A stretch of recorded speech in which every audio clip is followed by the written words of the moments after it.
Guys, हमने हमेशा से यही सुना है कि डॉक्टर भगवान का रूप होते हैं, पर हम में से कई लोग इस बात को मानते हैं और कई लोग नहीं मानते।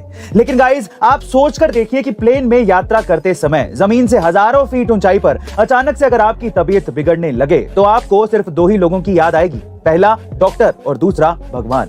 और अगर ऐसे में कोई डॉक्टर आपकी जान बचा ले तो क्या वो भगवान के बराबर नहीं है? कुछ ऐसा ही हुआ दिल्ली से हैदराबाद की ओर जा रही इंडिगो एयरलाइंस में, जहां पर सफर कर रहे एक वरिष्ठ आईपीएस अधिकारी की अचानक से तबीयत बिगड़ने लगी। तब फ्लाइट में मौजूद एक महिला जो कि पेशे से डॉक्टर थी, उन्होंने अपना कर्तव्य निभाते हुए आईपीएस अधिकारी की जान बचाई। गाइस, असल में ये महिला कोई और नहीं बल्कि तेलंगाना की राज्यपाल तमिलसाई सुंदरराजन है। गाइस, क्या आप इस बात से सहमत नहीं है कि सुंदरराजन जी असल मायने में एक अच्छे इंसान, अपने पेशे के प्रति ईमानदार डॉक्टर और भगवान का ही एक रूप है?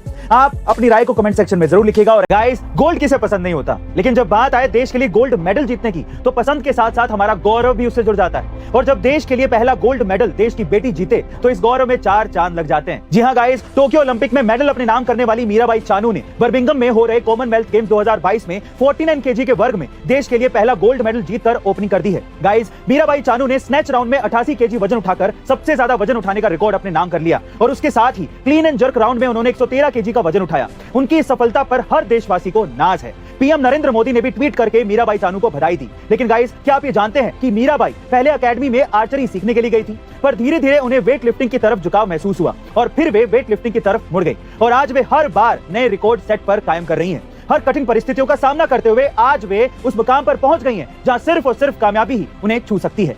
गाइस, कॉमनवेल्थ गेम्स की शुरुआत हो चुकी है और पहले ही दिन की शुरुआत में भारत के संकेत सरगर ने रजत पदक जीतकर पूरे देश में खुशी की लहर ला दी थी। संकेत का मेडल इसलिए भी खास है क्योंकि संकेत के पिता एक पान की दुकान चलाते हैं और उनकी आर्थिक स्थिति बहुत अच्छी नहीं है।